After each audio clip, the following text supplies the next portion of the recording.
ጅል ሰው ሀብት ያገኘለት፣ ጅል ሴት ባል ያገባችለት፣ ባለጌ የተሾመለት ሀገር ትፈርሳለች ይላሉ አንድ የሃይማኖት አባት። ጅል ሰው ሀብት ያገኘለት ሜቢ ለራሱ መጥፊያ ሊሆን ይችላል እንጂ ሀገር ሊያፈርስ የሚችልበት እድል አይኖረውም። ጅል ሴት ባል ያገባችለት ሜቢ ትዳሯን ታፈርስ ይሆናል እንጂ ሀገር ለማፍረስ አቅሙ የላትም። ባለጌ ተሾመለት ግን ፍራ። ባለጌ ሹመኛ ከሌባ ባለ ሀብቶች ጋር ኮላቦሬት ያደርጋል። ያን ጊዜ ርትዕህ ፍትህ የሚባል ነገር አመድ ነው የሚሆነው። የህግ የበላይነት አመድ ነው የሚሆነው። የፍርድ ቤት ትዕዛዝ ሊከበር አይደለም ጫፉ አይደረስም። ሁሉ ነገር በገንዘብ፣ ሁሉ ነገር በጉልበት፣ ጉልበት አለ፣ ሀብት አለ። ስለዚህ ሁሉ ነገር የሚታሰበው በዚህ ነው። ሀገራችን ጦርነት፣ ረሃብ፣ ቸነፈር፣ በሽታ ተደጋግማ እንደ ጉሽ ጠላ ቀምሰዋለች፣ ግን አልተነቃነቀችም። ባለጌ ሹመኛና ሌባ ባለሀብት የተገናኙለት ግን ፍራ። ለዚህ እንደ ጥሩ ምሳሌ የምናየው የባለፈው የደቡብ ኢትዮጵያ ክልል ጋሞ ዞን ቦረዳ ወረዳ ላይ የተከሰተውን የማራ ማይኒንግ ጉዳይ ለዚህ ጥሩ ምሳሌ ሊሆን ይችላል።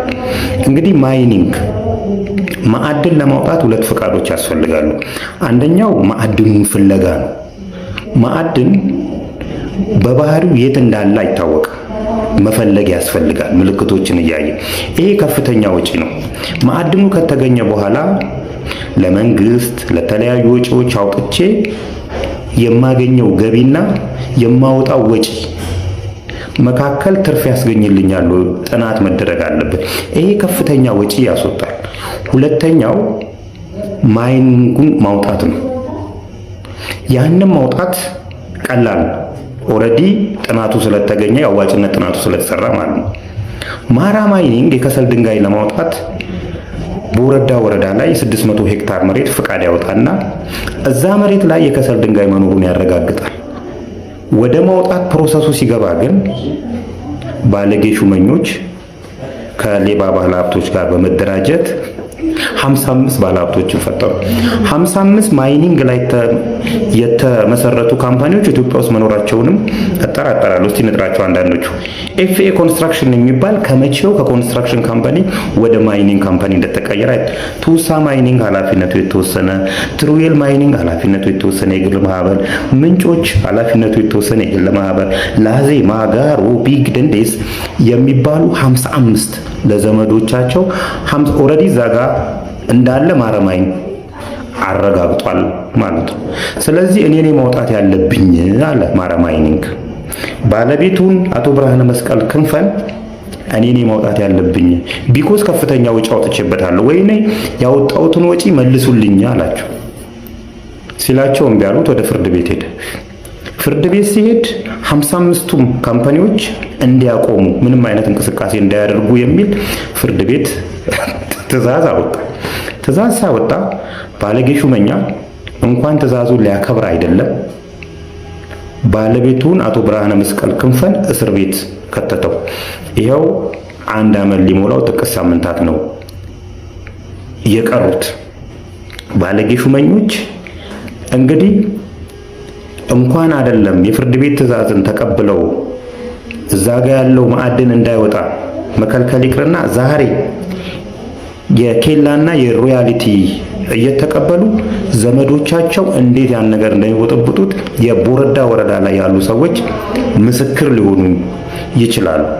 ባለጌ ሹመኞች የደቡብ ኢትዮጵያ ክልልን እንዴት ስሩ መንግስታቸውን በቤተሰብ እንዴት እንደሞሉት ቀጥለን የምናየው ይሆናል።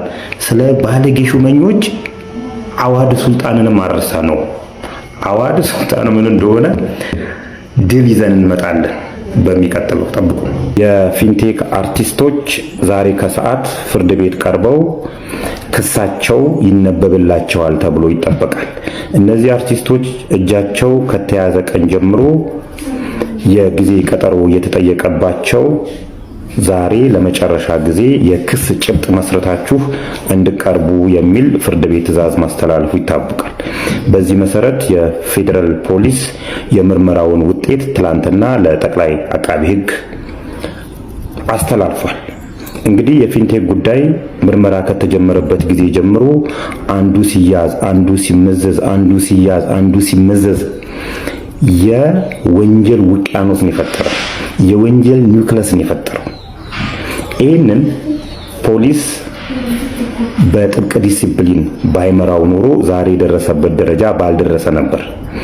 ፖሊስ በጥብቅ ዲሲፕሊን ስለመራው ባለቤቱ አቶ ዳንኤል ዮሐንስ ላይ 19 ከባድ ወንጀሎችን ክስ መስርቶበታል። 19 አይነት። ስለዚህ ጠቅላይ አቃቢ ሕግም እነዚህ አርቲስቶች ላይ ጠበቅ ያለ ክስ ትመሰርታለህ ተብሎ ይጠበቃል። በዚህ አጋጣሚ ደግሜ በዚህ ምርመራ ውስጥ የተሳተፋችሁ የፌዴራል ፖሊስ አባላት በሙሉ የፊንቴክን ስራ እንድትሰሩ የተመደባችሁ ክሮች በሙሉ እንደ ተቋም ፌዴራል ፖሊስን አመሰግናለሁ። በግሌ ሀገርም ታከብራችኋለች። አሁንም ክስ መስርታችሁ የምትከራከሩ አቃቢ ሕጎች ይህን ጉዳይ በጥብቅ ዲሲፕሊን መርታችሁ ጠንካራ ጭብጥ መስርታችሁ ይህንን ጉዳይ ዳር እንደምታደርሱና አንድ ቀን እናንተንም ልናመሰግናችሁ የምንችልበት ጊዜ እንደሚመጣ ተስፋ አድርጋለሁ። እንግዲህ የክሱ ጭብጥ ምን እንደሆነ ደግሞ ከፍርድ ውሎ በኋላ እናስመለክታችኋለን።